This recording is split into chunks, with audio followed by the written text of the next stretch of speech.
अस्सलाम वालेकुम। www.yasinanalysis.com के प्लेटफॉर्म पर आप तमाम लोगों को खुश आमदीद। आज इस हफ्ते का तीसरा वर्किंग डे है। मई की 3 तारीख हो चुकी है और डेली बेसिस पे आपसे मुलाकात होती है और जो भी इंपॉर्टेंट आर्टिकल्स होते हैं मार्केट के हवाले से वो आपके साथ शेयर किए जाते हैं। आज बड़ा इंपॉर्टेंट डे है और इम्पॉर्टेंट इस हवाले से है कि आफ्टर एवरी 45 डेज अमरीकी सेंट्रल बैंक, जिसको हम फेडरल रिजर्व बैंक कहते हैं, और उसकी एक ज़ैली कमेटी है जिसको FOMC federal open market committee कहा जाता है, ये आफ्टर एवरी यानी 1.5 महीने के बाद जो है वो अपने इंटरेस्ट रेट का ऐलान करता है और जो भी 45 डेज में इनकी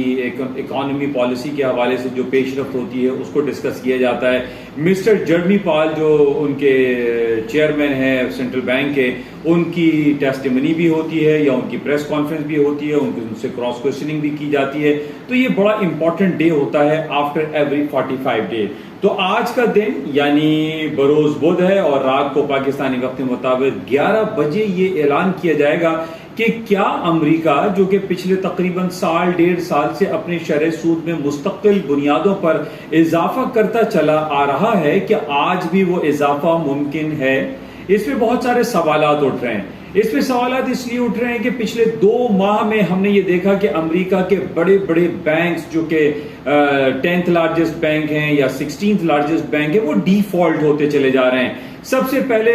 तकरीबन 1.5 महीने पहले हमारे पास ये खबर आई कि अमेरिका का एक 16th लार्जेस्ट बैंक, जिसको सिलिकॉन वैली बैंक कहते हैं, वो डिफॉल्ट हो गया, वो कोलैप्स हो गया, उसका दिवालिया निकल गया। उसके फौरन बाद हमारे पास सिग्नेचर बैंक की खबर आई, फिर हमारे पास सांता क्लैरा बैंक की खबर आई, फिर यूरोप साइड पर हमारे पास खबर आई कि क्रेडिट सुइस डिफॉल्ट हो रहा है और उसको UBS बैंक खरीद रहा है। तो इस किस्म की बहुत सारी खबरें हमारे पास आती रही और ये बातें सामने ज़द-ए-आम हुई कि अब अमेरिका अपने शरह सूद में इजाफा हो सकता है कि नहीं करे। लेकिन इसके बावजूद पिछली मीटिंग जो कि 45 डेज कबल हुई थी, उसमें भी अमेरिकी सेंट्रल बैंक ने अपने 25 बेसिस पॉइंट इंटरेस्ट रेट बढ़ाकर 5 पॉइंट इंटरेस्ट रेट कर दिया। आज भी यही बात हो रही है कि जनाब ये इंटरेस्ट रेट आज बढ़ेगा या नहीं बढ़ेगा। लेकिन बहुत सारे चैनल्स, बहुत सारे मीडिया और बहुत सारे प्लेटफॉर्म पर यह बात हो रही है कि 25 बेसिस पॉइंट इंटरेस्ट रेट बढ़ाया जाएगा। तो बहरहाल अभी 2 दिन कबल हमारे पास दोबारा एक नया बैंक जो एक कोलैप्स हुआ,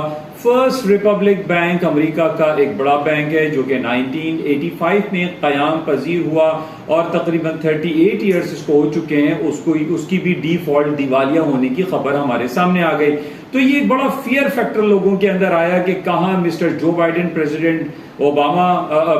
जो बाइडेन अमरीकी प्रेसिडेंट, और इसके साथ ही जो फेडरल रिजर्व बैंक के चेयरमैन है मिस्टर जर्मी पावल की तरफ से भी ये बयानात आते रहे कि जनाब नहीं, ऐसा कुछ भी नहीं है और अमेरिका का फाइनेंशियल जो सिस्टम है, जो बैंकिंग फाइनेंशियल सिस्टम है, वो कंट्रोलेबल है, वो रेजिलियंट है, उसके अंदर कोई खराबियां मौजूद नहीं है। लेकिन इसके बावजूद कल हमने ये देखा कि 2 दिन से ये खबर चल रही है कि फर्स्ट रिपब्लिकन बैंक अमेरिका में चौथा बैंक, जो कि पिछले 2 माह में ये चौथा बैंक है जो कि डिफॉल्ट हो गया। तो अब इसके अलावा कितने और ऐसे बैंक हैं कुछ जो कि छुपे हुए हैं, जो कि हाइड हैं, और अचानक उनकी खबर आएगी कि जनाब वो भी डिफॉल्ट की तरफ चले गए। तो एक बड़ी पैनिक सिचुएशन, एक केओस और एक नैर की फाइनेंशियल मार्केट में पाई जाती है। और इसी वजह से कल हमने ये देखा कि अमेरिका की streamline index S&P, Dow Jones और नेस्डैक अपने गिरावट का शिकार रहे और न सिर्फ स्टॉक मार्केट डाउनफॉल का शिकार हुई, बल्कि इसके साथ साथ एनर्जी सेक्टर की जो इंपॉर्टेंट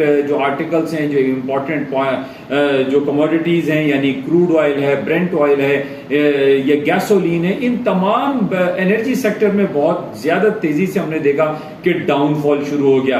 क्रूड ऑयल की प्राइसेस जो कि पिछले 1-1.5 महीने में $83.53 तक जा पहुंची थी, आज इस वक्त हम ये देख रहे हैं कि यूरोप की मार्केटें चल रही हैं और $69 यानी तकरीबन अपने हाई से $14 मार्केटें डाउनफॉल हो चुकी हैं। अच्छा, अब यहां पर ये बड़ी मिक्स बातें हो रही हैं कि जनाब क्रूड ऑयल की प्राइसेस तो इतनी ज्यादा नीचे गिर चुकी हैं, तो अब 25 बेसिस पॉइंट भी इंटरेस्ट रेट काहे को बढ़ाया जाए। तो ये बातें बड़ी एक कशमकश पैदा कर रही हैं कि आज रात 11 बजे अमेरिकी सेंट्रल बैंक अपने शरह सूद के हवाले से क्या ऐलान करेगा। पिछले दिनों ये बातें भी सामने आई कि जनाब अगर अमेरिका ने इंटरेस्ट रेट 25 बेसिस पॉइंट की जगह 50 बेसिस पॉइंट इंटरेस्ट रेट बढ़ा दिया, यानी 5.5% इंटरेस्ट रेट कर दिया, तो उसके बाद currency market, euro, sterling, Swiss franc, Japanese yen और इवन की गोल्ड एंड सिल्वर की मार्केट डाउनफॉल हो जाएंगी अगर 50 बेसिस पॉइंट इंटरेस्ट रेट बढ़ाया गया। लेकिन ऑन द बेसिस ऑफ ये जो हम देख रहे हैं, जो एनर्जी सेक्टर की प्राइसेस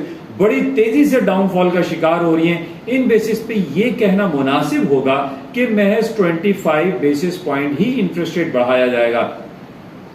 अच्छा, बात यहां पर यह आती है कि अगर 25 पैसे ही इंटरेस्ट रेट बढ़ाया जाएगा तो बाजारों में क्या होगा? बाजारों में आई पर्सनली फील कि कुछ भी नहीं होगा। उसकी वजह यह है कि 25 बेसिस पॉइंट ये डिस्काउंट हो चुका है, इसको मार्केट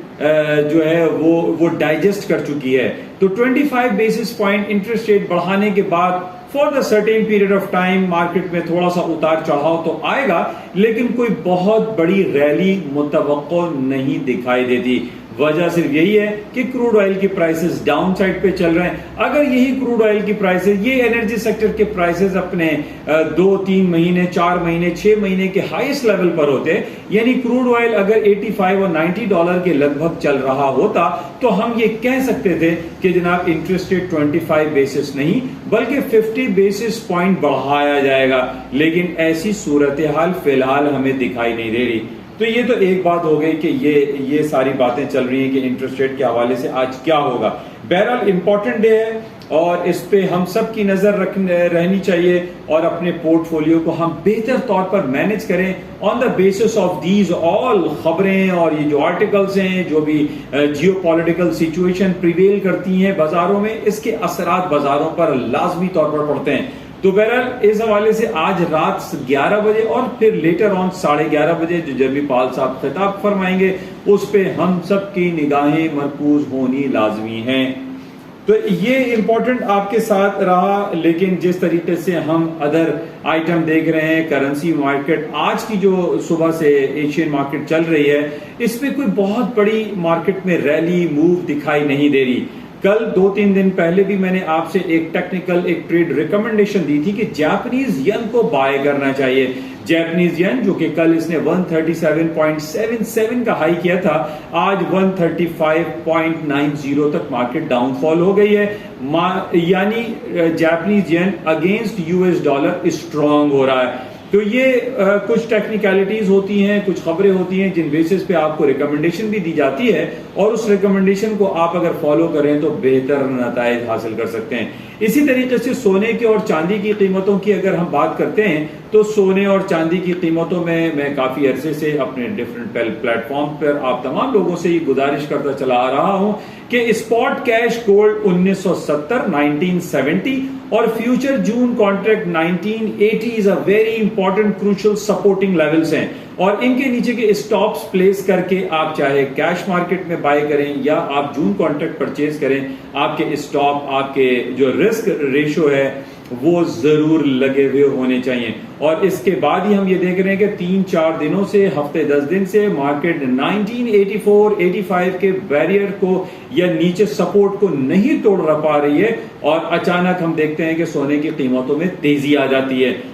सोने की कीमतों में तेजी सिर्फ हम इंटरेस्ट रेट के हवाले से नहीं कह सकते, बल्कि इंटरेस्ट रेट जब डाउन होता है या कम बढ़ाया जाता है तो सोने की कीमतों में इजाफा होता है। और न सिर्फ सोने की कीमतें इस बेसिस पे बढ़ती हैं बल्कि डिफरेंट जियोपॉलिटिकल सिचुएशन के खराब होने के बेसिस पे सोने की कीमतों में इजाफा देखा जाता है।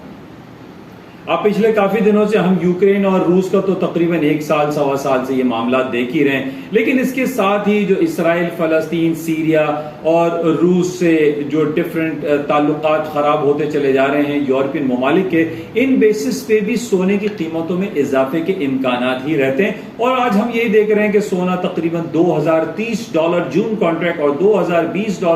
स्पॉट कैश मार्केट जा पहुंची है। और इसी तरीके से हम देख रहे हैं कि सिल्वर, चांदी की कीमतों में भी इजाफा हो रहा है। बहरहाल आज हमें सिर्फ और सिर्फ यही देखना है कि रात को 11 बजे और 11:30 बजे अमेरिका का सेंट्रल बैंक क्या अनाउंसमेंट करता है और इसके असरात करेंसी मार्केट पर क्या पड़ते हैं। مختصر یہی کہا جا سکتا ہے کہ 25 بیسس پوائنٹ اگر انٹرسٹ ریٹ بڑھایا جاتا ہے تو اس میں ڈالر کی مارکیٹ میں کوئی خاطر خواہ اضافہ نہیں ہوگا، بلکہ لیٹر آن کرنسی مارکیٹ اور سونے چاندی کی قیمتوں میں اضافہ برقرار رہے گا۔ باقی ٹیکنیکل لیولز پہ اگر ہم کروڈ آئل کی بات کریں تو آپ کو یاد ہوگا کہ میں نے تقریباً ایک ماہ قبل 64 کا آپ کو ٹیکنیکل لیول دیا تھا کہ 64 کے نیچے یا 64.50 کے نیچے کے سٹاپ پلیس کر کے آپ کروڈ آئل کو بائی کر سکتے ہیں، اور یہی کچھ ہوا کہ 64.36 کا مارکیٹ نے لو کیا اور اس کے بعد مارکیٹ تقریباً $20 83.50 تک مارکیٹ اوپر چلی گئی، اور جب 83.50 آئی تب بھی آپ سے یہ ذکر ہوا کہ 83.50 کے لگ بھگ آپ اس کو شارٹ سیل کریں اور مارکیٹ ڈاؤن فال ہو جائے گی۔ تو یہ تمام ٹیکنیکلٹیز ہوتی ہیں جو کہ ڈیفرنٹ انالیسس کے بیسس پہ آپ لوگوں کو بتائی جاتی ہیں، جس میں on the basis of different moving averages, Bollinger band, relative strength index اور RSI، MACD اور بہت سارے اسٹڈیز ہیں جن کو آپ اگر کلوزلی واچ کریں اور اس کو سیکھنے کی کوشش کریں تو آپ کو بھی معلوم پڑ جائے گا کہ جناب کہاں بائی کرنا ہے اور کہاں سیل کرنا ہے۔ تو یہ ٹیکنیکلٹیز ہوتی ہیں اور کچھ فنڈامنٹل خبریں ہوتی ہیں، وہ آپ کے ساتھ شیئر کی جاتی ہیں تاکہ آپ اپنے پورٹ فولیو کو بہتر طور پر مینج کرتے ہوئے ایک پروڈکٹیو ریزلٹس حاصل کر سکیں۔ یہ کچھ خبریں، کچھ باتیں آپ کے ساتھ شیئر کی گئی ہیں، ہوپ فلی ان سے کچھ نہ کچھ آپ کو استفادہ لازمی ہوتا ہوگا۔ میری آپ تمام لوگوں سے گزارش ہے کہ اس یوٹیوب چینل کو اور اس پلیٹ فارم جو www.yasinanalysis.com کو جوائن کریں، کیونکہ یہ اردو اور سہل انداز میں اور تقریباً پوری دنیا میں یہ پلیٹ فارم دیکھا جا رہا ہے، سنا جا رہا ہے، چاہے وہ پاکستان ہو، انڈیا ہو، دبئی ہو، سعودی عرب ہو، امریکہ، یورپ، ہر جگہ یہ اردو کی پذیرائی بھی ہے، اردو کی ترویج کے حوالے سے بھی یہ چینل مقبولیت حاصل کر رہا ہے۔ آپ تمام لوگوں سے گزارش ہے کہ اس کو زیادہ سے زیادہ اپنے حلقہ احباب میں پھیلائیں۔ تھینک یو، خدا حافظ۔